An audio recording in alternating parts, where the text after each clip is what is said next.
Once my dad, who works in a factory, canceled the engagement right after my stepmom said so. She, being quite mean, threw tea on my dad's face while laughing like crazy. Surprisingly, my stepdad didn't scold her. The tea stain spread on the suit my dad had specially cleaned for the occasion.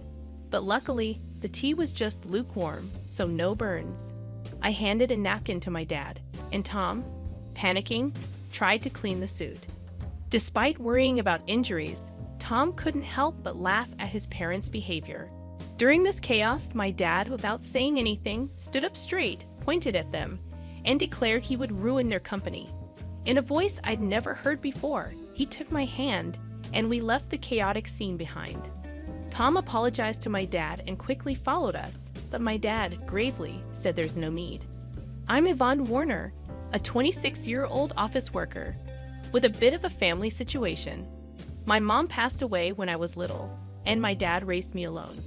He worked at a factory, but never missed any of my school events. In college, I dated Tom, who was 2 years older. Tom was gentle and polite, but there was some conflict with his parents. Despite that, I continued dating him, proud of how he put me first. I wanted to introduce him to my dad and see their reactions. When we bumped into my dad on a date, there was a mix of fear and excitement. Tom nervously introduced himself to my serious-looking dad. Tom, looking tense, bowed deeply and greeted my dad. My dad, happy to accept, smiled warmly and started chatting with him. So, you're Yvonne's boyfriend. Don't be so nervous. Take good care of her, okay? My dad reassured Tom. Yes, I'll do my best. Thank you, Tom replied. As they kept talking, Tom relaxed, and they got along well. I was relieved to see the two important men in my life getting along. I had been worried about what if my dad didn't like Tom. We couldn't spend much time as my dad had work, so we parted ways after saying goodbye to Dad. Turning back to Tom, who looked dazed, I asked if there were any problems. Suddenly, he got excited, asking, "That was really your dad, right?" Puzzled by his odd question, I answered without hesitation, "Yes, that's my dad." "Why? What's up?" Right. That's what I thought," Tom said, crossing his arms and deep in thought. I grew curious and asked him what he was pondering. His vague response left me unsettled, and he evaded any further questions. Even though he said he liked my dad, I started to worry. What if he actually didn't? It made me anxious. A few days later, Tom called me for an important talk. Nervous about our last meeting with my dad, I went to the meeting place, a cafe. Tom was already there, and I could see his gloomy face through the glass. My anxiety deepened, but I decided to act cheerful anyway. As I entered and informed him of our meeting, I approached him slowly. Tom, deeply sighing, was startled when I tapped him on the shoulder. "Whoa, Yvonne, you scared me," Tom said, holding his chest with wide eyes, taking a deep breath when he saw me. I was surprised by how startled Tom was. He seemed deeply troubled. Sitting across from a still gloomy Tom, I ordered from the waiter. My anxiety grew as Tom's face remained downcast. I really wanted him to pour out everything on his mind, so I spoke up. "Hey Tom, what's bothering you so much? Is there something wrong about my dad?" When I asked this, Tom quickly looked up and immediately denied it. "Absolutely not. I actually respect your dad. It's just my. He trailed off and looked down again. I sighed. It seemed like I had to pry it out of him. I asked directly, "If you're worried about something, I want to know what's on your mind." Tom took a deep breath as if making up his mind and started to talk. "Actually, there's something I want to tell you about my parents. It's a bit of a long story, but I need you to hear it all." The story Tom told was quite shocking. According to him, his parents lack class and only judge people by their educational background and job. They've been horrible to him, constantly interfering in his life. When he introduced a girlfriend, they criticize her on the spot and send her away. The girls would end up breaking up with him in tears. That's why Tom wanted to marry me but was worried because of his parents. I told him there's no need to worry. We don't have to involve his parents in our marriage. Just bear with them during the wedding formalities. My dad seemed to like Tom, so what's the problem? I don't mind about that. It's okay. My dad liked you, so don't worry. Really, that makes me happy. When I first met your dad, I was surprised how different he is from my own parents. I thought that if I married Ivan, I'd become the son of such a great man. But getting married means my parents become your parents too, and I couldn't decide.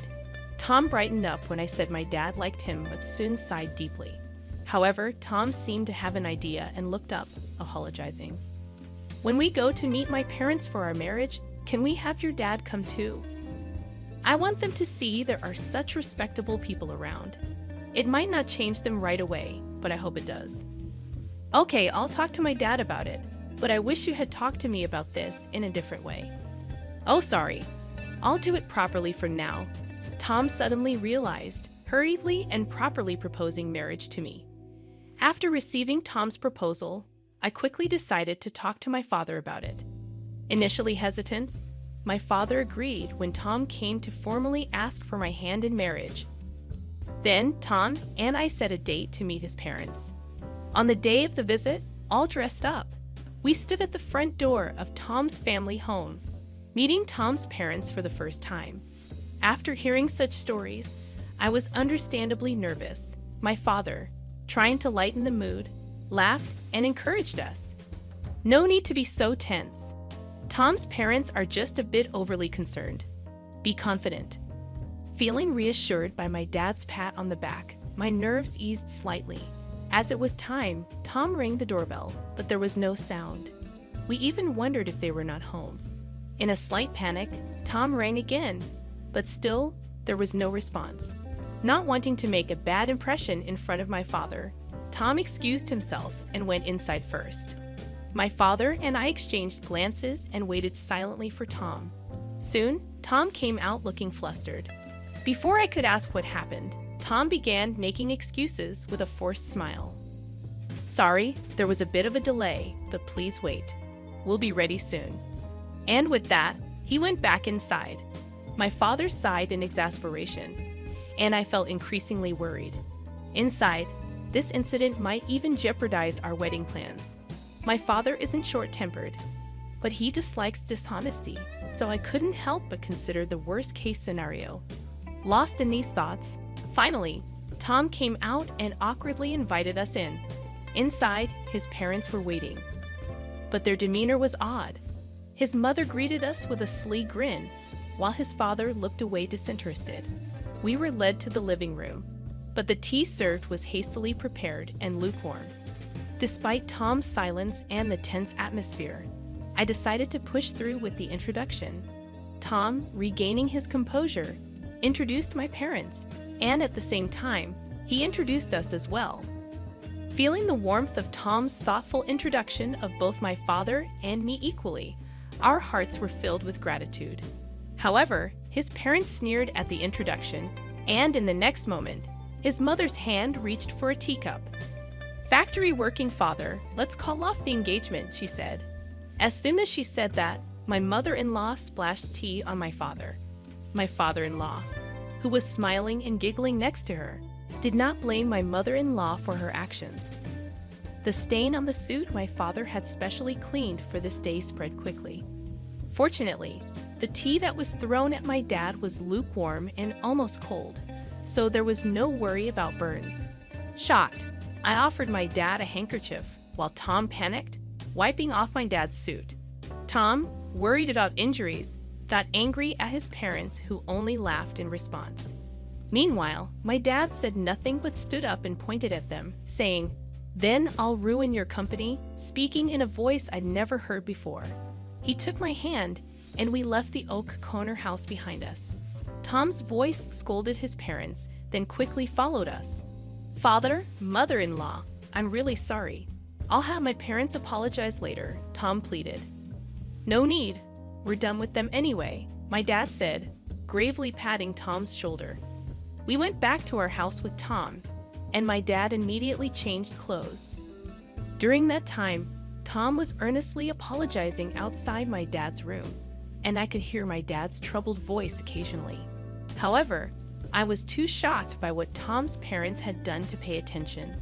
I knew they wouldn't be easy to get along with, but I didn't expect such behavior. I was furious that they insulted my dad. Sitting on the living room sofa, clenching my fists, I replayed the event in my mind. It wouldn't help the situation, but I couldn't help it. When my dad finished changing, he and Tom came into the living room. Tom immediately apologized to me, almost bowing down. "Yvonne, I'm really sorry. I never expected them to do such a thing, especially to insult your dad. I'm truly sorry. I did something terrible," Tom said, clearly knowing it wasn't something easily forgiven. His sincerity was evident as he didn't even ask for forgiveness. That meant I had to apologize to Tom as well. I took Tom's hand as he kneeled on the floor and apologized. "I'm sorry too. I should not have suggested it without knowing everything. I didn't expect things to turn out this way." Then I turned to my dad and apologized with all my heart. "Dad, I'm sorry this happened because of my thoughtless suggestion." My dad just looked down, troubled, and shrugged his shoulders. It was hard for him to say anything. None of us expected this outcome, but that meant my dad's threat was serious. I decided to ask him about it. "Dad, was what you said true? Are you really going to ruin their company?" To my question, my dad glanced at Tom and then nodded firmly. "Yes, it's true. I'm going to ruin their company. Their business was already struggling, so I've been thinking about what to do. This seems like a good opportunity to cut ties." My father's eyes revealed unwavering determination. He runs an industrial company, serving as both the factory manager and CEO of a renowned top-tier local enterprise. Initially, he started as a worker in this factory, giving up his dream of becoming a painter to raise me after my mother passed away. He worked tirelessly at the well-paying local factory, and his hard work was recognized with several promotions. Eventually, he caught the attention of the former CEO, also the former factory manager, who chose my father to take over the company when he decided to retire. The company expanded its business, owning various subsidiaries, and one of these subsidiaries is managed by Tom's father, my father-in-law. We discovered this during our recent visit, though ideally, my father-in-law should have realized this. Unfortunately, due to Tom's mother's premature actions, his parents' prejudices prevented this from being clarified, leading to the current situation. My father mentioned that his company was facing some management difficulties, and he was pondering what to do, considering layoffs to improve management. However, he'd rather avoid that. It was a good opportunity to decide which parts to downsize, my father said with a troubled smile, clearly reluctant to lay off any of his employees. After Tom's serious conversation with my father, he asked Tom in a low voice about his decision to close down his father's company. Tom hesitated at first, but then looked firmly at my father and replied, "I've already cut ties with them. They did something unforgivable. I think part of the consequence is paying for their actions. More than that, I want them to reflect on what happened, including this incident. But I have a request. I know it's awkward to ask at this time, but please let me get engaged with Yvonne. I know I've caused trouble with my parents, but more than anything, I want to be with Yvonne. Please forgive me." Crossing his arms, my father pondered Tom's words. It might seem inappropriate right after such an incident. However, moved by Tom's earnestness, I also pleaded with my father, "Please, Dad, I know things turned out this way, but I want to be with Tom." After hearing our request, my father hummed for a while and then shook his head as if in resignation. "If you both feel the same way, it's fine. But there's a condition. Your parents are company executives. I want to know what you plan to do with their employees. If you can't do that, your marriage is off." My father said this and sent Tom away, not even glancing at me before returning to his room. A few days later, Tom came up with a plan for his father's company's employees. He had arranged a meeting with my father, and when I returned from work at 17:23, they were deep in discussion. It was apparent that Tom had written down possible job placements for all the employees and was showing it to my father. "I hope you can employ them at your company. I want to support their transition and contribute to the business's vitality," Tom said, bowing to my father. Selfishly, I also want to work at your company. I'll work for free until they're settled and producing results. I want to compensate for any shortcomings with my work and salary. Once that's settled, I'd like to re-engage Yvonne. Tom, showing his earnestness, seemed to think that he was partly responsible for his company's collapse. He wanted to work hard to be the lubricant in this situation. I just found out that our marriage would be delayed, but it's an unavoidable circumstance. Welcome back, Yvonne. You heard right. I'm sorry for deciding such an important thing on my own, but I thought it wouldn't be fair if I were the only one happy. Yes, you're too selfish, Dad. Please let me work in the company with Tom. I'll work for free with you too. And I want you to accept Tom's proposal. As I said this, Tom tried to dissuade me, but I firmly insisted and desperately begged my father. While we were doing this, my father didn't say anything, but after repeated pleas, he uncrossed his arms and quietly nodded. Speaking of which, Tom's parents hadn't apologized yet. My father seemed to have been waiting for them for the past few days, but that period had ended. Time's up, he muttered, beginning preparations to take over my father-in-law's company. Time passed, and finally, the day came when the company collapsed. Tom's parents contacted us in protest, summoning the three of us to their home. When we arrived, the place was crowded with people protesting the company's closure. They were all former employees, angry and shouting. It seemed Tom's father hadn't explained anything to the employees.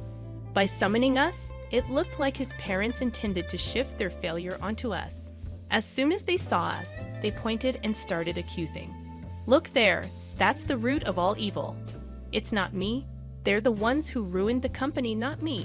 Yes, especially that woman. She seduced our son and ingratiated herself with her father. We are victims too, so stop complaining about it. Others also vocally criticized my father and me, attempting to deflect attention away from themselves. Despite the parents' unrestrained accusations, Tom, visibly upset, tried to calm the former employees. Please wait, everyone. Yes, my father's company collapsed, but it's because of those two also. I want to help all of you who suffered unfairly with job placements. Please listen to me. Gradually, the commotion subsided, and the former employees turned their attention to us. Tom then called out each person's name, announcing their new job placements. Realizing they were not abandoned, the employees breathed sighs of relief. After announcing every employee's placement, his parents started causing a scene. Hey Tom, what about us? Why are you ignoring us? Yes, Tom, didn't we tell you we're victims too? Tell us our job placements. If you do, we might even forgive that man and allow your marriage to that woman. Ignoring his parents' outbursts, Tom began explaining how the company went bankrupt, revealing everything despite it being an embarrassing story caused by his own parents. Tom apologized for the inconvenience caused to all of them, and thanks to a kind-hearted CEO, their jobs were secure. Please calm your anger and let's start working again from scratch, Tom addressed the employees, turning to my father and deeply bowing. I really apologize for the inconvenience caused. Thank you for listening to my selfish request. I will work with all my heart and soul. The former employees, seeing Tom's sincerity, also bowed to my father, while his parents were the only ones to object. Don't be fooled. That man ruined the company, and that woman egged him on. Wake up to reality. You're struggling for jobs because the company was destroyed, right? Just because you're getting help doesn't mean you should lose sight of the truth. Despite the parents' desperate appeals, everyone had already heard the story from Tom.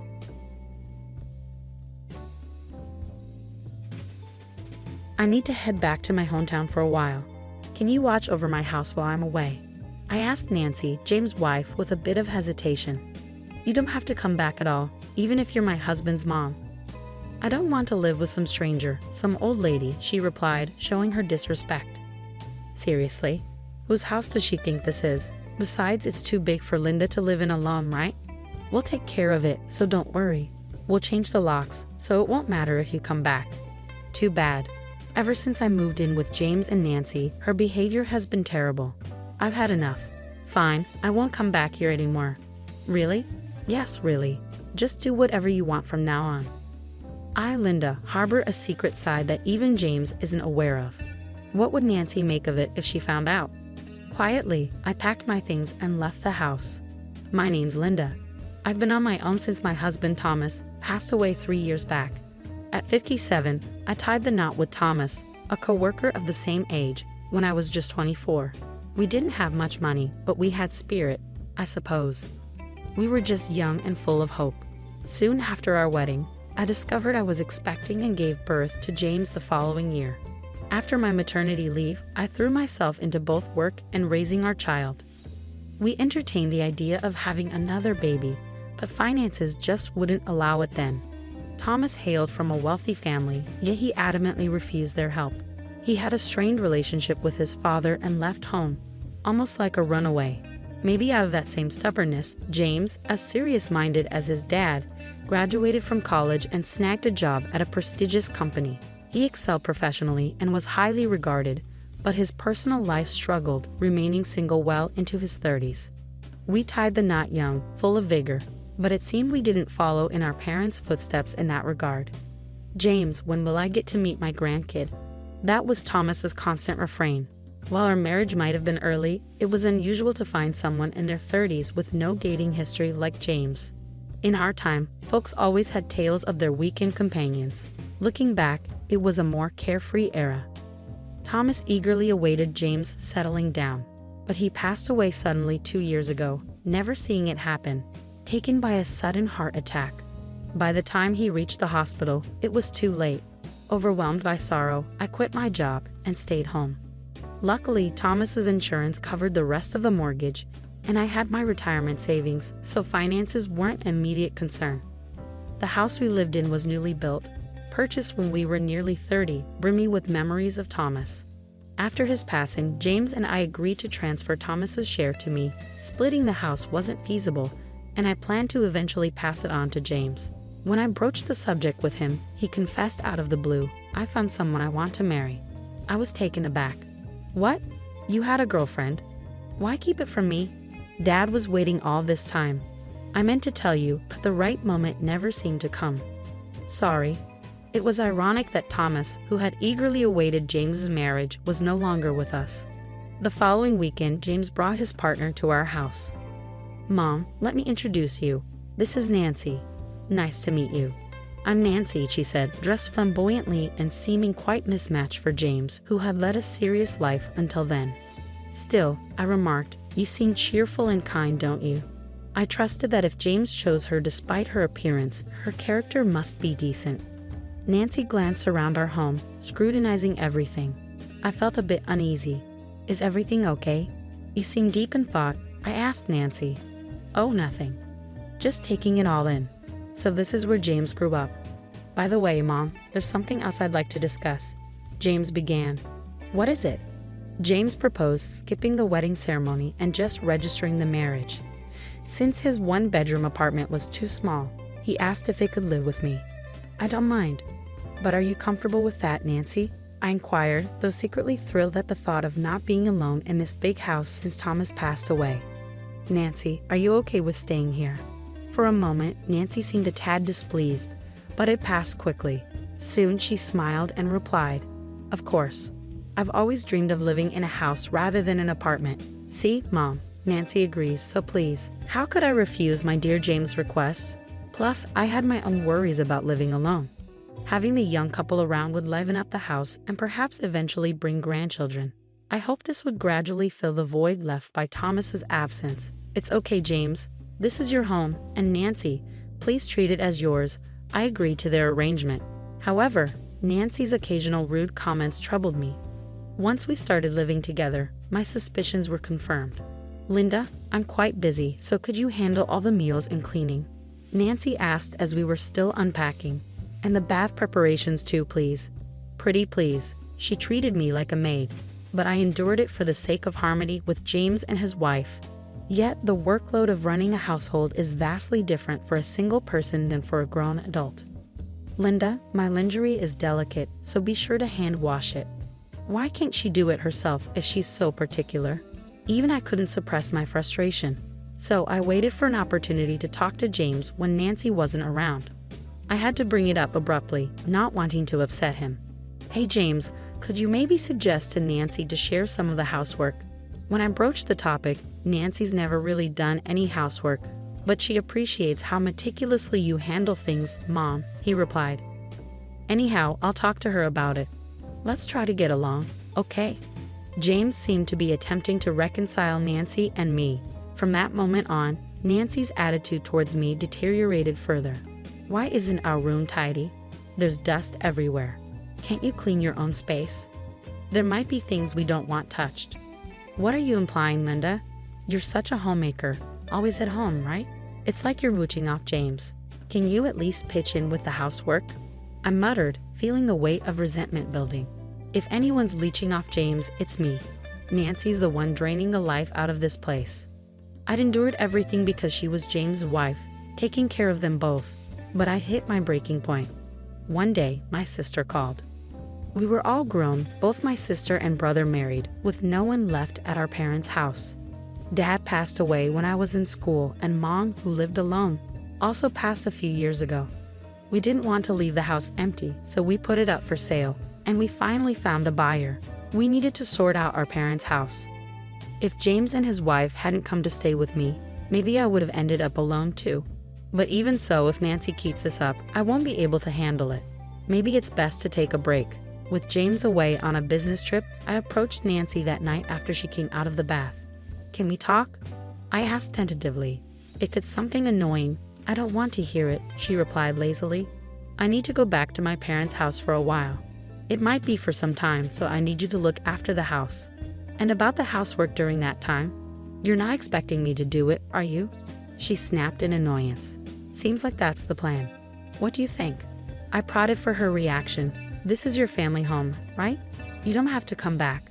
I mean, it was nice that you did so much, but I hated living with some old lady who's practically a stranger. This is perfect." Nancy's rudeness, thinking James wasn't around, was blatant. "Sure, it's a bit old-fashioned, but this house is too big for just you, right? We'll make use of it, so don't worry. Maybe we should change the locks then. You can't get in even if you come back," she added casually. I was stunned.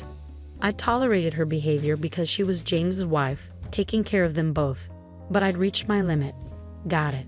I won't be coming back, so do as you please." "Really? Are you serious?" "Yay." I returned to my room, packing not just for this trip, but to make it easier for the movers. As the time arrived and I slipped an envelope into my trunk, I knew it was something I couldn't leave behind. The next morning, loaded with luggage and memories, I departed from the house. En route to my parents' home, I arranged for movers to transport my belongings.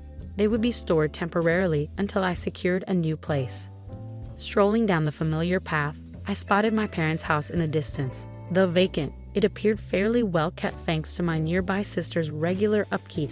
Together with my sister and brother, we reminisced while meticulously tidying every corner of the house. Maintaining an empty house proved challenging, hence selling it seemed the most practical. Retrieving the envelope from my trunk, I dialed the real estate agent's number inscribed on it. With the utilities of the house disconnected, we lodged at a nearby hotel during the cleanup. On the third day of tidying, I returned to my hotel room, eager for a shower. My phone buzzed incessantly, but I ignored it, immersed in the water. Yet the persistent calls drew my attention. Reviewing the call history, I noticed all the missed calls were from Nancy's phone. Glancing at the screen, yet another call from Nancy flashed. "Hey, what's up? Why the constant calls?" Despite knowing the reason, I intentionally adopted a particular tone. "So the movers whisked away all your stuff yesterday, but you're not seriously considering leaving for good, are you?" "What do you mean? Weren't you the one who said, 'Don't come back?' Or have you conveniently forgotten?" I retorted with a touch of mischief. "You old hag, Linda. You're our maid, so come back right now." Being told to get out and then come back was rather self-serving. "Sorry, but I'll pass." Perhaps boiling with rage, Nancy even referred to me as a maid. "Oh, I forgot to mention, I'm planning to rent out that house, and I've already contacted a real estate agent. So Nancy, you'll need to find a new place soon." "What do you mean? We're living here. You can't just do that." Nancy's voice quivered, perhaps in bewilderment. "I own that house. Like you said, it's too big for one person. I've been contemplating renting it out for some time to boost my income. Unless you and James want to become tenants, that's fine by me. You greedy old woman. Are you that desperate for money? Nancy seemed to have misunderstood, but I'm not strapped for cash. Fortunately, I have other properties. They generate income for me, so I'm financially secure. I just saw this as an opportunity to straighten things out. The envelope I brought from the house contained the deeds to my properties. Thomas had left them to me in case of emergencies. Initially belonging to Thomas's father, they were passed down to Thomas when his parents passed away. Thomas hadn't informed me about this, and I only discovered these assets through his will penned before his demise. I had intended to gradually reveal this to James over time, but Nancy's arrival as his wife completely deterred me. Then make arrangements for us to stay here. You're the landlord, right? Nancy's voice echoed with anguish. That's why I said if you two pay rent, there shouldn't be an issue, right? That's enough. I'll explain everything to James when he returns from his business trip. With that, she abruptly ended the call. I pondered what she might disclose to James. A few days later, James rang. Hi, Mom. You vacated the house, and now you're asking us to leave too. But isn't this our family home? I simply mentioned I had matters to attend to and requested you to house sit, but Nancy insisted I shouldn't return, and I couldn't bear it any longer. What?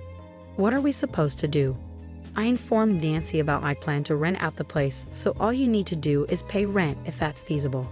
Following my statement, James fell silent.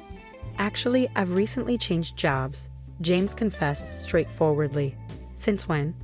Just before our wedding. I haven't disclosed this to Nancy. I was taken aback.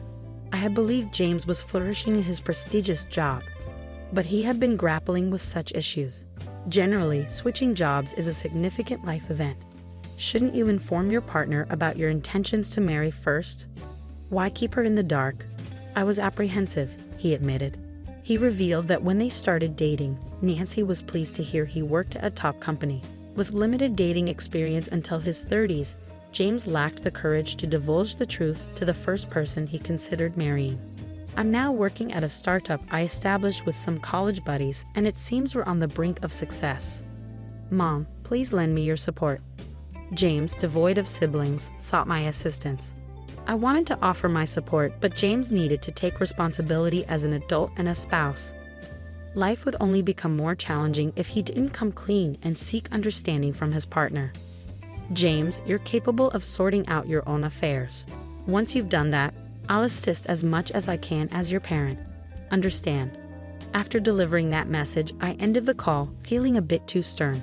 I resolved to have a conversation with both of them. A week after returning to my family home and completing the clearing out, I commended my sister and brother on their efforts. Well done. Let's plan to meet up again when we have more time, I suggested, intending to return home for the time being. Ah, Linda, welcome back. I've been expecting you, Nancy greeted me in a sugary tone as I arrived home. Notice you didn't change the locks. Change your mind. I retorted with a touch of sarcasm. Where's James? He's here, isn't he? James emerged from the back, looking visibly drained. Did you talk to Nancy properly? I inquired, to which Nancy appeared clueless. It seems you haven't told her, James admitted, disclosing that he had left his job to start a venture business with a friend. What? Is that all? I agreed to marry you because you were a promising employee at a top company. If not for that, I wouldn't have bothered with a gloomy guy like you, James. Nancy unexpectedly revealed her true feelings. So that's how Nancy truly feels. In that case, we have no choice but to end this. James sighed as he spoke. I thought we were getting along well with Mom. But Nancy, you were just using her as a replacement housekeeper. This old hag, she's only good for housework, right? What's wrong with that? Nancy crudely remarked. How could you speak to Mom like that? Can't you just leave? I don't even want to see your face anymore. I don't need this either. You deceived me, remember? I'll take legal action against you. With that, Nancy stormed out of the house. Are you sure this is the right decision? It's okay. Nancy never really cared for me from the beginning, James remarked. Yet his demeanor betrayed the bitterness of a man who felt betrayed. Subsequently, James and Nancy finalized their divorce. Nancy accused James of withholding information about his job change and sought alimony, alleging deception. However, it emerged that Nancy had quit her job and was engaging in secret rendezvous with a lover during the day. This led to a settlement where both parties shared the pain. I wanted some recompense for the verbal abuse and being treated like a maid, but I didn't want to stir up trouble, so I let it slide. I heard Nancy rushed back to her parents' house in tears, only to be scolded by them for her calculated marriage and divorce. They refused to let her return. Apparently, her parents were sensible folks.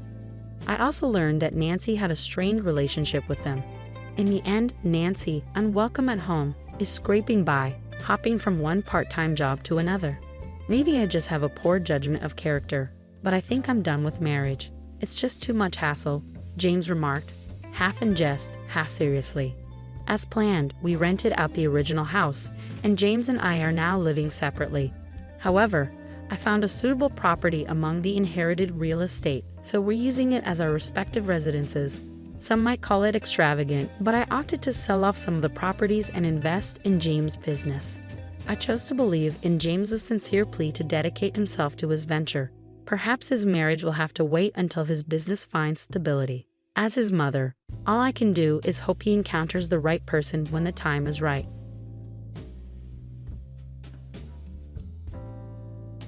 You cheated on me while I was on a business trip, didn't you? We're getting a divorce. Give the house to my parents and leave right now. Jackson's voice boomed through the phone, a storm of accusation and anger. But I wasn't taken aback. I knew he was grasping at straws, trying to find a reason to blame me for his own failings. I already sold it, I replied coolly, feeling his emotions teeter on the other end. He thought he could outwit me, but he underestimated my intuition. I simmered with fury initially, but his feeble attempt at deception only made me smirk. It was my turn now.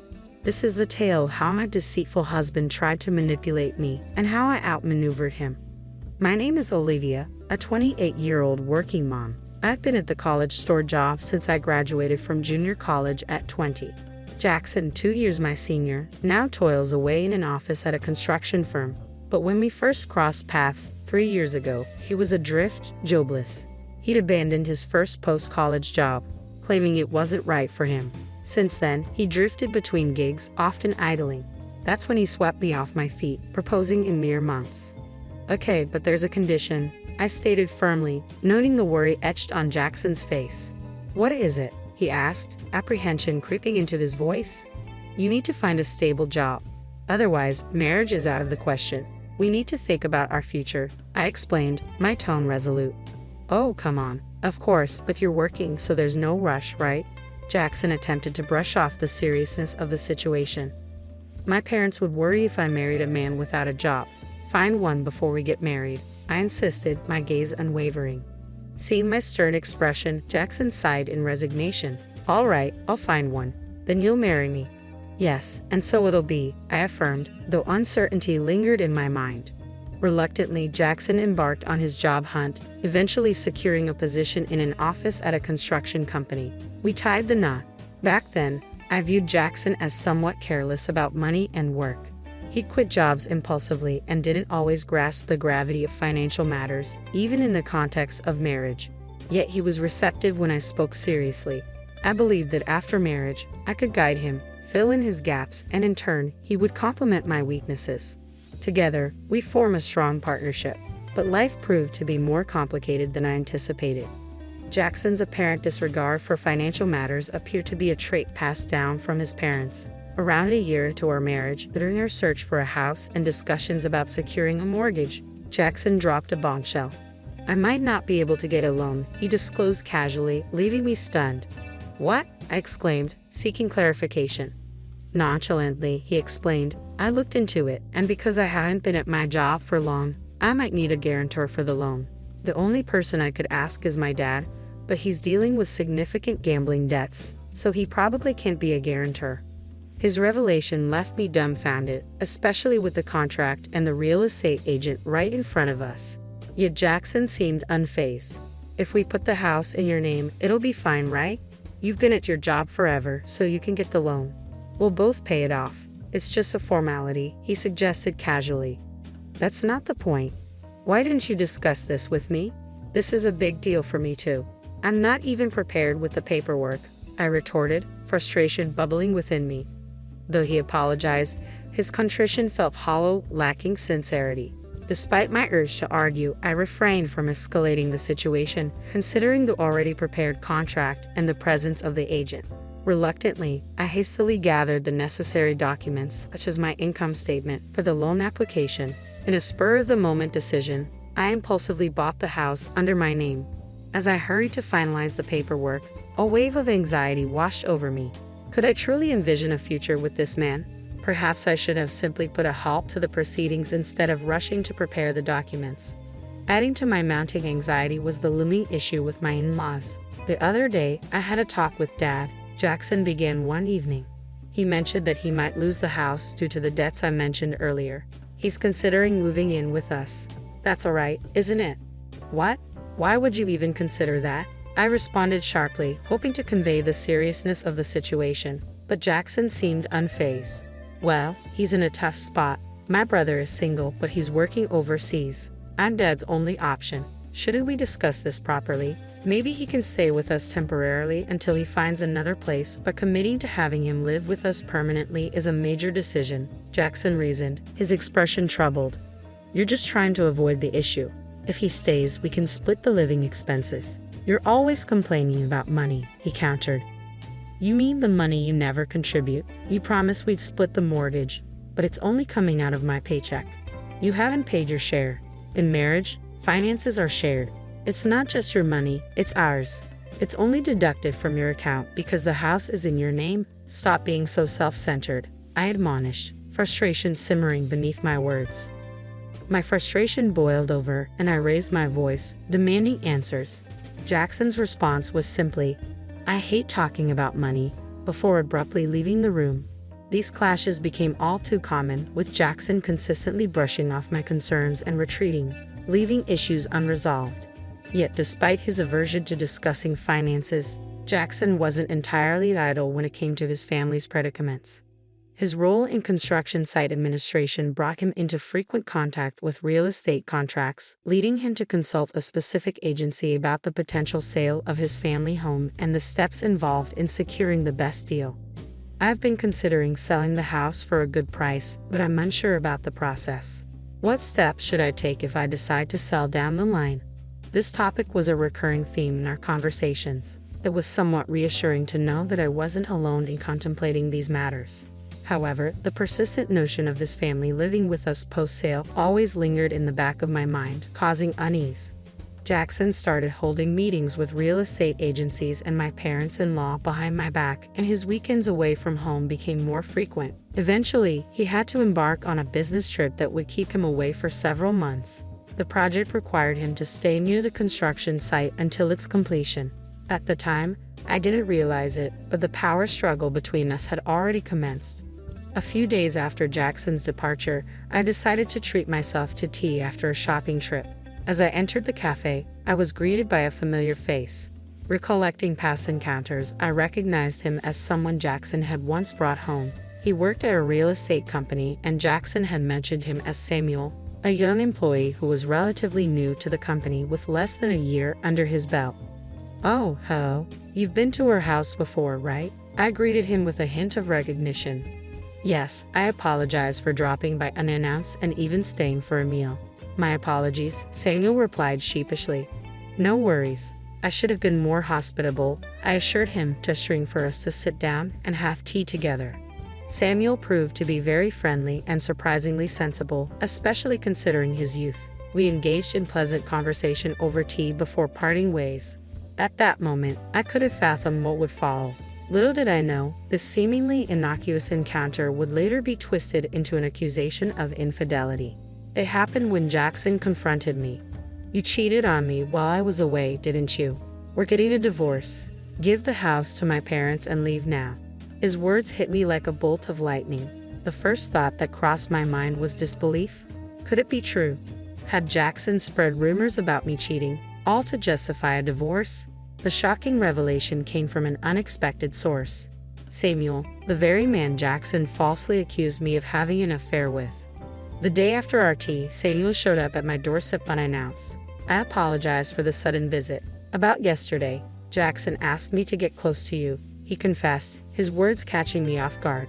Shocked and confused, I invited him inside and listened intently as he unraveled his tale. Jackson had orchestrated a deceitful plan to frame me for cheating in order to expedite a divorce. He had enlisted Samuel to manufacture evidence against me. There were two underlying motives behind Jackson's scheme. Firstly, he coveted our house and sought to wrest it from my possession. Concerned about his parents' property, he believed it would be simpler to reside there with them. However, my objection to the arrangement thwarted his plan, leading him to concoct a scheme to evict me and claim the house for himself. Secondly, Jackson was engaged in an extramarital affair. Under the guise of discussing matters with my parents-in-law, he spent weekends with his mistress. Consumed by his infatuation, he viewed me, his wife, as an impediment to his happiness. By framing me for infidelity, he aimed to secure financial compensation in the divorce settlement. I always underestimated Jackson's intelligence, but he certainly proved to be cunning in the worst ways. Despicable, I muttered under my breath, my disdain evident. Samuel offered his apologies, but I had no intention of aiding Jackson in his deceitful scheme. I refused to be manipulated for such nefarious purposes. Thus, I feigned cooperation while secretly plotting to outmaneuver him. Taking advantage of Samuel's real estate expertise, I listened as he provided various suggestions. Eventually, he proposed a bold idea. You should sell the house while Jackson is away on his trip. When I finally uttered the words, I sold it, Jackson's reaction was a mixture of confusion and disbelief. What? He managed to sputter, clearly at a loss for words. Seeing his stunned expression, I resolved to twist the knife further. I recounted everything I learned from Samuel, including the recordings he provided. You were attempting to fabricate evidence to make it appear as though I was having an affair with him. If we divorce now, I can pursue alimony and court proceedings, I explained calmly, watching Jackson's bewildered expression as he repeated, Why? But I had another revelation to share. You might not have realized, but Samuel isn't just an ordinary employee. He's actually the son of the company's CEO. Jackson's shock was palpable. What? How could I have missed that? He exclaimed, his confusion deepening. It was clear he had underestimated the gravity of the situation. Do you not realize that Samuel shares the same last name as the CEO? How could you overlook that? I questioned, incredulous at his obliviousness. Well, Samuel's last name isn't exactly rare. Jackson attempted to defend himself weakly. Wait, are you serious? He added, his incredulity growing. No, I'm serious, I asserted firmly, noting the shock in Jackson's expression. Samuel's company held significant importance to Jackson as one of his key clients. Additionally, they had provided crucial assistance with his family home matters. If news of his deceit reached the company's boss, Jackson would undoubtedly find himself in serious trouble. As it turned out, Samuel had already reported the situation. Hey, come on. All right, I'll look into it. If you're lying, I'll find out soon enough, Jackson responded before abruptly ending the call. It didn't take long for him to realize the gravity of the situation and the irreversible damage he had caused. Subsequently, the real estate company owned by Samuel's father refused to engage in any business dealings with Jackson or offer him advice regarding his family home. With no other options, Jackson was forced to return to his family home after concluding his business trip. Meanwhile, since I had sold my house, Samuel had graciously introduced me to an affordable apartment, leaving me with no concerns. As I initiated the divorce proceedings, Jackson persistently reached out, pleading for forgiveness. I'm sorry, Olivia. Please forgive me, he implored. It's too late now. You attempted to manipulate someone into trapping me. Why should I believe anything you say? I retorted, my resolve unyielding. Don't say that. Once we're divorced, you can marry that other woman, right? That's what you wanted, isn't it? I questioned, hoping to reaffirm his intentions. Yes, but she apparently had someone else she liked and dumped me. What a pathetic story, Jackson admitted with a hint of bitterness.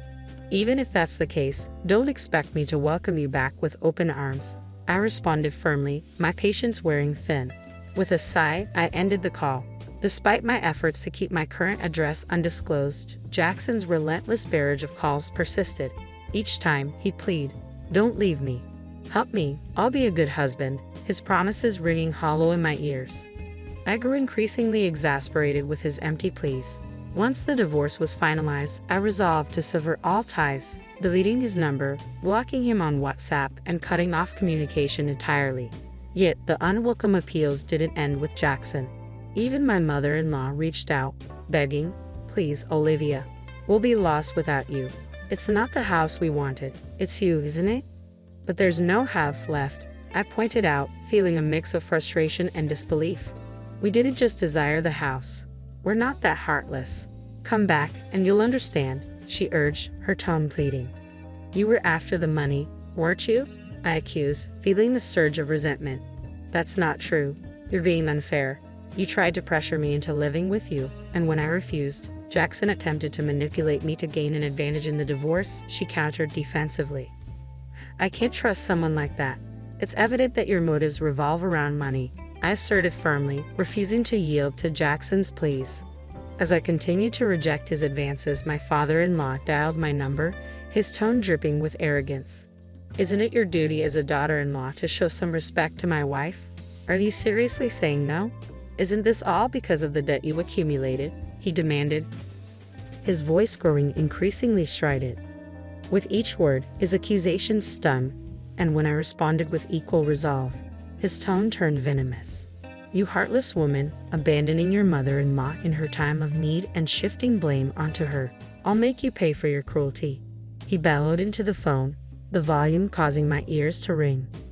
Unable to tolerate his threats any longer, I abruptly ended the call and, clutching the recorded audio as evidence, sought counsel from my lawyer. It transpired that my father-in-law's menacing words could be construed as a threat. Armed with this knowledge, I informed Jackson that I would pursue legal action if he refused to consent to the divorce. In a state of panic, Jackson reluctantly agreed to the divorce, allowing me to sever ties with his tumultuous family once and for all. With the legal proceedings finalized, I found solace in the newfound freedom from their oppressive influence. However, the consequences of his actions soon caught up with Jackson. His reputation at work suffered, resulting in diminished responsibilities and a significant loss of trust from his superiors. Furthermore, the unresolved debt issue forced him to sell his family home at a depreciated value, leaving him and his parents to reside in a modest apartment. With his reduced role at work, Jackson's income dwindled, compounded by the financial strain of providing support to his dependent parents. The burden of alimony payments only exacerbated his financial woes. These unfortunate circumstances came to my attention through Samuel, who remained confident despite the tumultuous events. It was through Samuel's suggestion that I found a potential opportunity to leverage my customer service skills from my previous job at a clothing store. He proposed a position in his company's HR department, offering a chance for me to rebuild my life on my own terms. After discovering an opening that required strong communication skills, I deliberated extensively and sought advice before ultimately accepting the position at the real estate company. This decision marked a significant shift in my career path. Throughout this transition, Samuel and I maintained our close bond, which gradually blossomed into a romantic relationship. A year into our courtship, we exchanged vows and embarked on our journey as husband and wife, with me assuming the role of the future company president's spouse. The irony wasn't lost on me. The two individuals Jackson attempted to portray as entangled in an affair had ultimately found love and married each other. As I integrated into my new family, which included my in-laws, I was met with warmth and acceptance. Together with Samuel, I envisioned crafting a fulfilling and harmonious life, building upon the foundation of our shared love and mutual respect.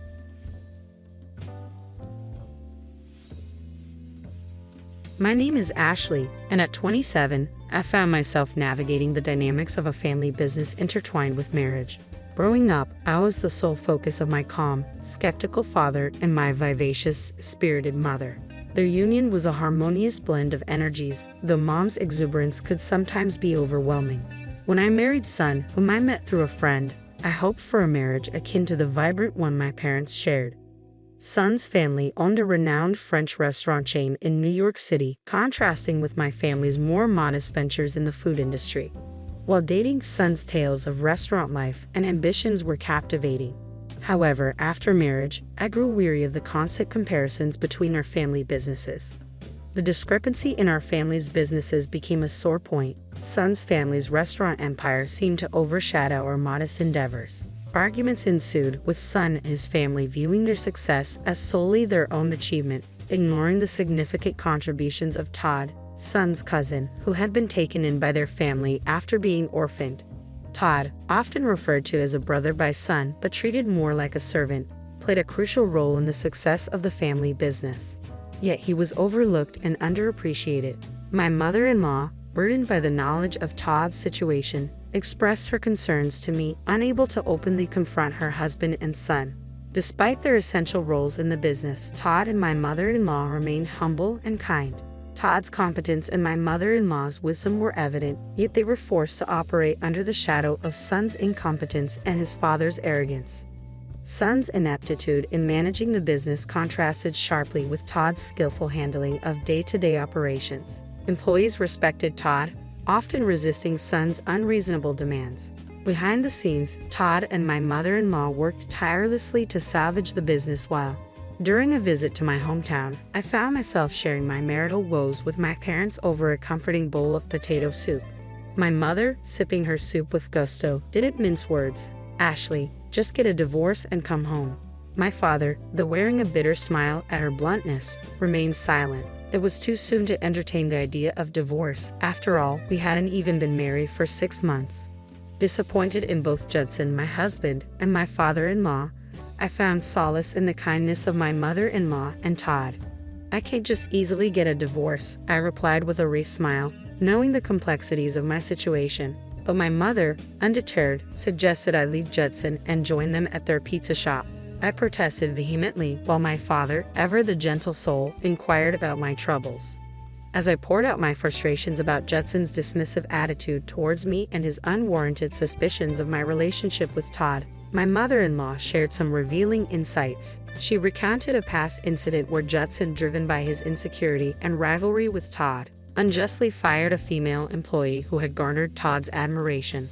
My mother's animated nature, a trait she had carried since childhood, provided a welcome distraction from my troubles.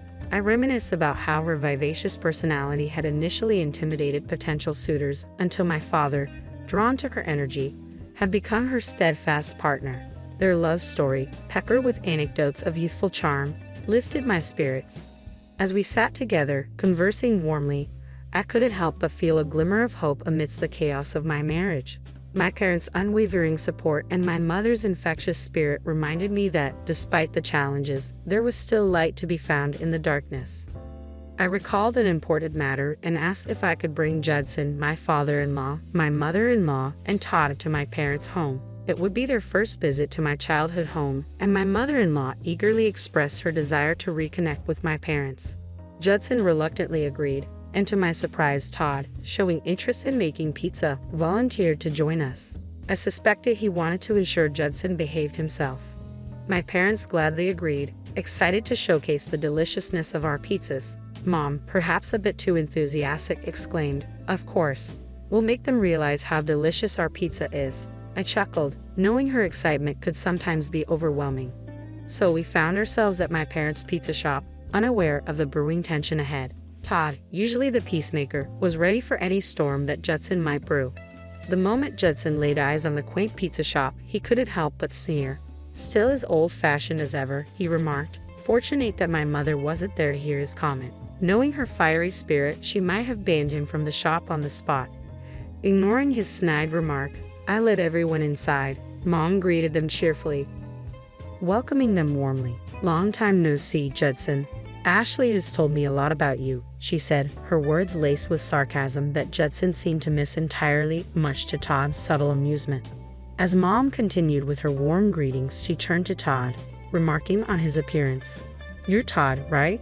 So tall and handsome. You look like a model," she exclaimed, overwhelming Todd, who offered a puzzled smile in response. Politely, he thanked her and joined the rest of the group. Meanwhile, Dad was busy preparing pizzas while Mom attempted to serve some drinks and popular side dishes. Judson, however, couldn't resist making a disparaging remark, commenting on the shop's appearance. "Build the store on your mother's old and dirty," he scoffed, displaying his usual lack of tact. My emotions churned with a mix of anger and apprehension as I watched my mother prepare drinks right in front of me. I couldn't bring myself to meet her gaze, so consumed was I by fear. Then, amidst the tension, a menacing voice sliced through the air, demanding a repetition of an earlier remark. My usually cheerful mother's tone dripped with quiet fury, sending shivers down my spine. Despite attempts from my mother-in-law and Todd to intervene, my father-in-law brazenly echoed his disrespectful sentiment, deeming both the shop and its proprietor unfit, even suggesting the risk of food poisoning. My mother, seething with rage, abandoned the drinks and retrieved a 1-liter bottle of wine, her demeanor sharp as she confronted my father-in-law, warning him of dire consequences if he continued his insults. Startled by her forcefulness, he attempted one last jab at her appearance before my mother, fueled by indignation, made a move to retaliate. With a swift intervention from my father, disaster was narrowly averted, but the damage had been done. My father-in-law and Judson, sneering in disdain, exited the shop, leaving the cloud of tension in their wake. Despite my mother's impulse to pursue them, my father and I held her back, struggling to contain her fury. Amidst the chaos, my mother-in-law and Todd offered profuse apologies, though I knew the fault lay not with them but with the condescending attitudes of my father-in-law and Judson. Their callous remarks had ignited the conflict, leaving me seething with anger and hurt. Recognizing my turmoil, my mother-in-law addressed me, expressing regret and suggesting divorce as a viable option for my well-being. Todd, in his quiet manner, echoed her sentiment, recognizing the pattern of such incidents. As I wrestled with conflicting emotions, torn between loyalty to my family and the turmoil within my marriage, the regretful expressions on my mother-in-law and Todd's faces mirrored my own internal struggle. Contemplating divorce, I couldn't shake the guilt I felt for my mother-in-law and Todd. As my father and I struggled with what to do next, my mother cut through the tension with her blunt observation, "You two don't seem happy, especially Todd. You can leave whenever you want, right?" Her direct question caught Todd off guard. He confessed his concern for his aunt, unable to abandon her despite his disdain for my father-in-law and Judson. It was his loyalty to my mother-in-law and his sense of duty toward the other employees that held him back. My mother-in-law, overwhelmed by Todd's true feelings, broke down in tears, burdened by guilt for holding him back. Feeling lost, my father and I exchanged confused glances, unsure of how to proceed. But then, my mother's cheerful laughter cut through the tension. "Ha, that's easy. Leave it to me," she declared, surprising us all. With newfound determination, I made up my mind. After discussing our plans for the future, I returned home to face Judson. Straightforwardly, I announced my decision to sever ties with his family, unable to forgive my father-in-law's hurtful words.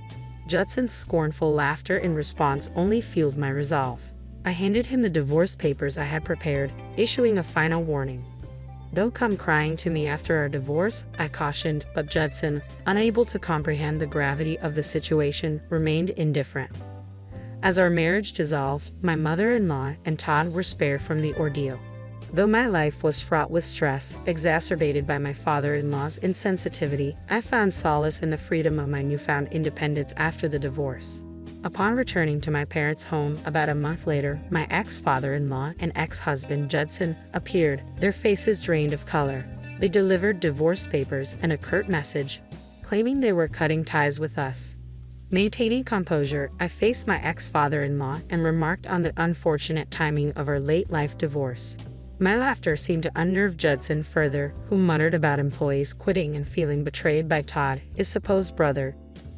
But Todd's voice, cutting and cold, interrupted Judson's self-pity. He rejected the brotherly title Judson had bestowed upon him, revealing he had never considered Judson as such. Suddenly, Todd emerged, stunning my ex-father-in-law and Judson. Then my former mother-in-law appeared quietly from the shadows.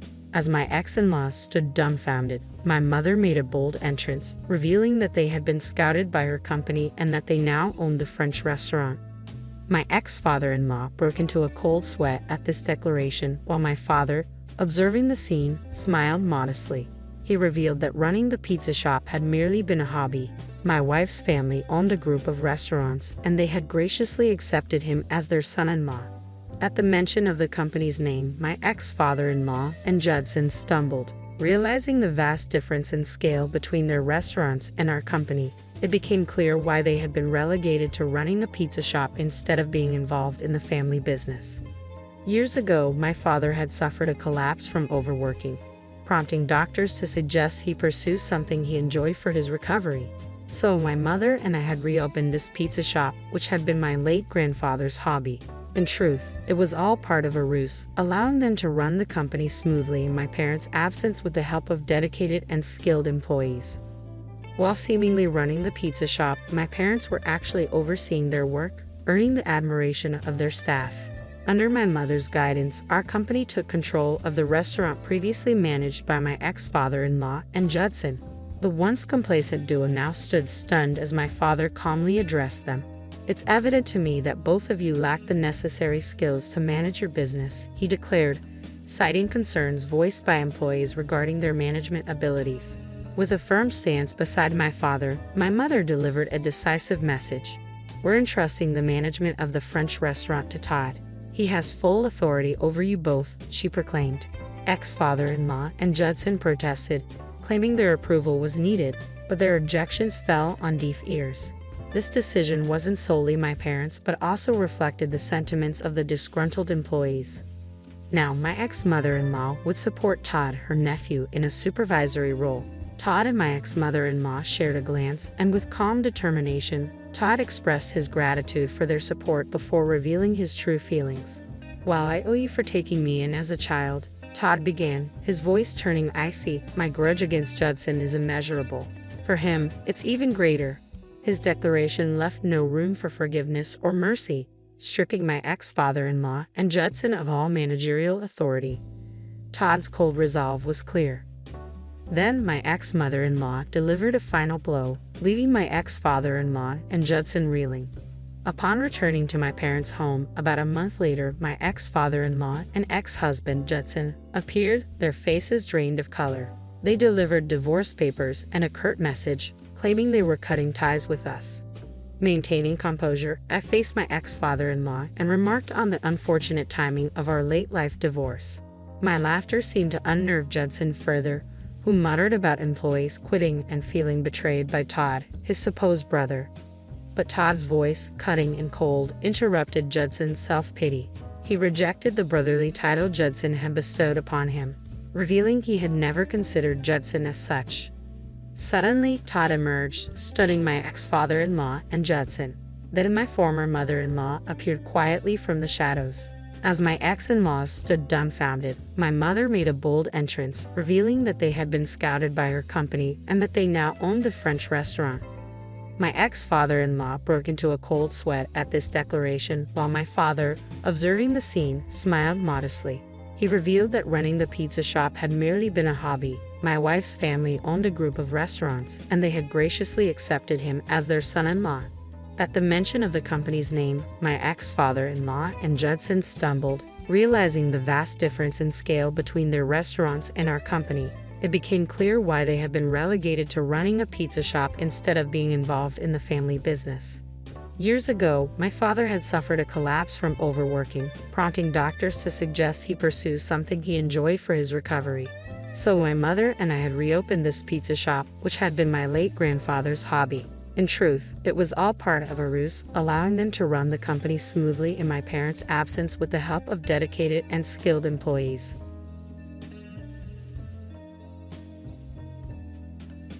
A year back, we promised to love each other forever. I was sure I wanted to be with this kind man.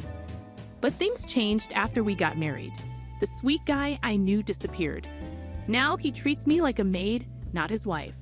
He always tells me to be quiet and just listen to him. I wonder how long this will go on. Little did I know, something good was about to happen. Hi, I'm Michelle Jenkins, 28 years old. I work as a secretary at my dad's company and also manage our home. My dad took over the business from my grandpa 2 years ago. Being the boss's daughter, guys usually approach me for money. I've never really been in love before. I stopped talking about my family to avoid attracting gold diggers. That's when I met David, the man who became my husband. I asked my friend who introduced us to not mention that I'm the boss's daughter. David doesn't gamble or smoke, and he drinks moderately. He was my dream guy, always telling me he loved and adored me. I thought I could spend my life with him. But when I told my dad about marrying David, he said, "Michelle, it's okay to marry him." but don't let him know you're the boss's daughter. I argued, Dad, he's a good person. He's not after money. Dad insisted, I don't want you to have problems. Let's revisit this after a year of marriage. If David stays the same, we'll talk about the company. Reluctantly, I agreed.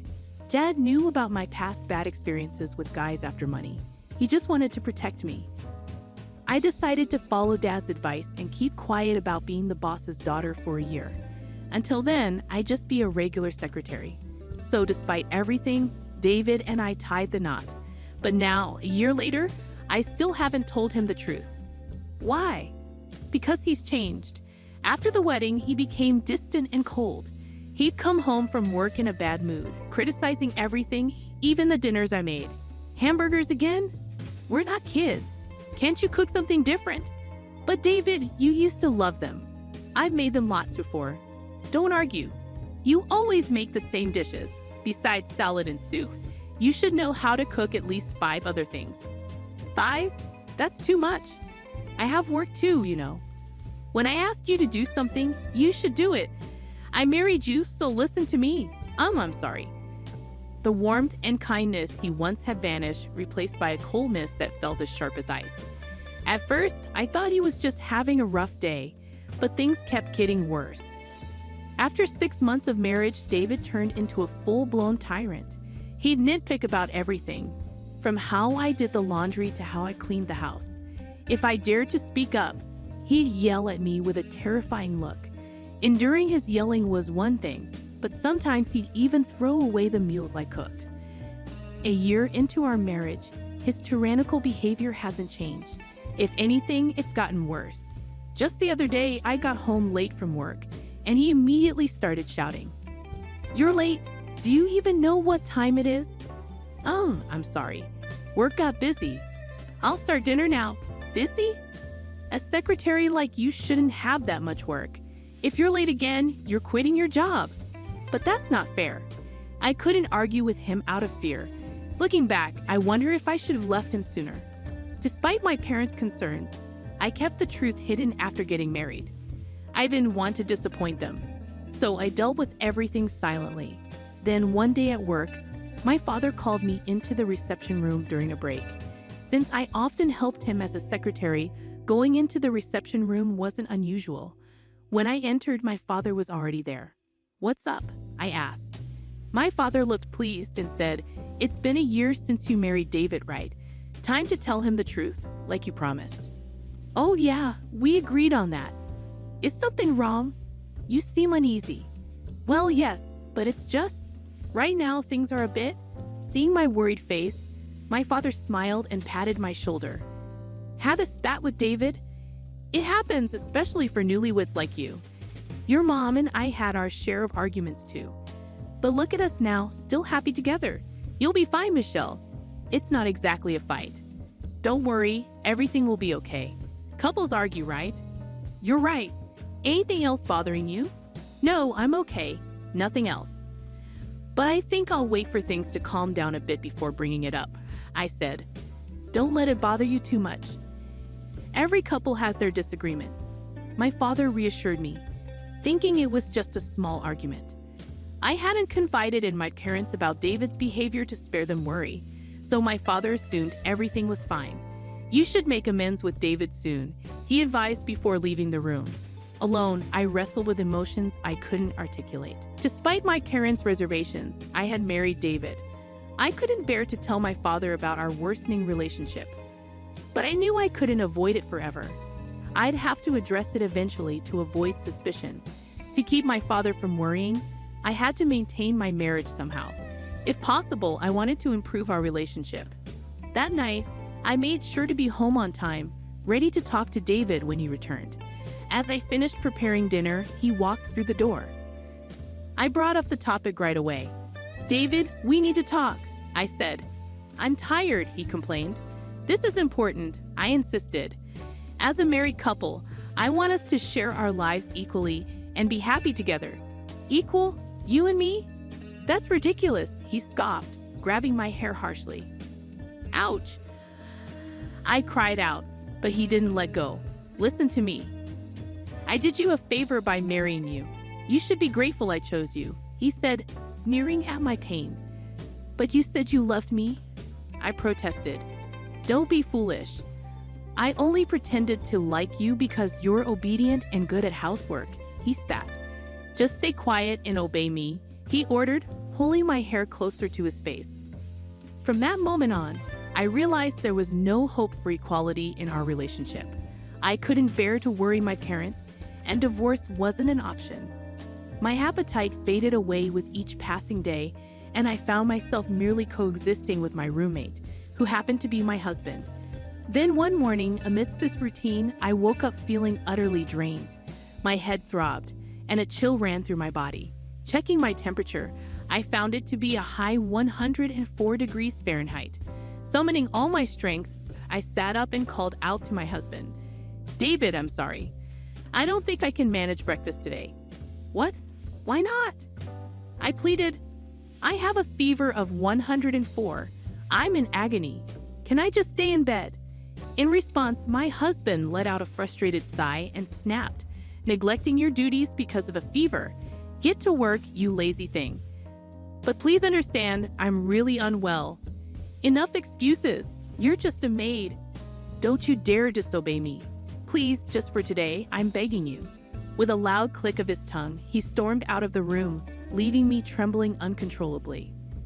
I finally realized I was being pushed to my limit. If I keep going like this, I'll truly break down. This way of life will drive me insane, both mentally and physically. I know I need to take action, but I'm too exhausted to think clearly with this fever clouding my mind. Maybe it's the stress catching up to me, but I drift back to sleep. Hours later, I'm jolted awake by my husband's furious voice. "Didn't I tell you to wake up, you idiot?" Confused, I see it's already dark outside. While my fever has dropped, I still feel weak with a lingering headache. Despite my condition, he continues his tirade. "I called you several times. What were you doing sleeping? Called? I sent you a text that I'm bringing my boss home. Weren't you supposed to prepare drinks and snacks?" My husband demanded. "Wait a minute. You knew I was sick today, right? And yet you brought your boss home?" I invited him to continue drinking at home. "My promotion depends on this. Get up and get things ready now." "No, I can't. I'm still in my pajamas, and I'm not feeling well at all. Stop making excuses. Just get out here now." He yanked me by the arm and forced me to stand in the kitchen, then hurried back to his boss. "Sorry to keep you waiting. Please come on in." I could hear my husband speaking cheerily from the entrance. "Are you sure this is okay this late? I'm sure your wife wouldn't appreciate." "That's what I've been saying. I don't have a wife, just a housemaid." "I'm a housemaid. Kind of like a main wife, you could say. But please don't mind." With that, my husband ushered his boss into the living room. I stood in my pajamas, feeling embarrassed and makeup-free. "Nice to meet you. My husband talks about you often." "I apologize for my appearance," I said, bowing my head. I'm Mr. Smith, the section chief. I'm sorry for dropping by unannounced. Please don't worry about me. I'll prepare something right away," you replied. As I hurried back to the kitchen, hiding my face, my husband started scolding me. "Hurry up and make something. You're utterly useless," he berated. I'm sorry. Just give me a moment," I pleaded. "Stop talking and start working," he snapped. How much more embarrassing do you need to be, even with the section chief here? I'm sorry. I apologize, Mr. Smith. Our maid is quite incompetent," my husband explained. The section chief remained silent, his expression tense. Despite my efforts to prepare drinks and snacks, my husband continued to make cutting remarks like, "You're really useless." While my husband was in the bathroom, Section Chief Smith initiated a conversation. "Excuse me." I couldn't ignore him, so despite feeling flustered, I responded, "Yes, is there something you need?" "You're CEO Allen's daughter, aren't you?" My last name used to be Allen," I confirmed, realizing he meant my father, CEO Allen. "How did you know?" "I visited your father's company for business before. You served me tea once, right?" "Wait, you were from that time?" I typically attended meetings with our business partners, serving tea and being introduced as Mr. Allen's daughter. Smith was one of those people. Although David's workplace had become a client of my father's company, I hadn't told my father that David worked there.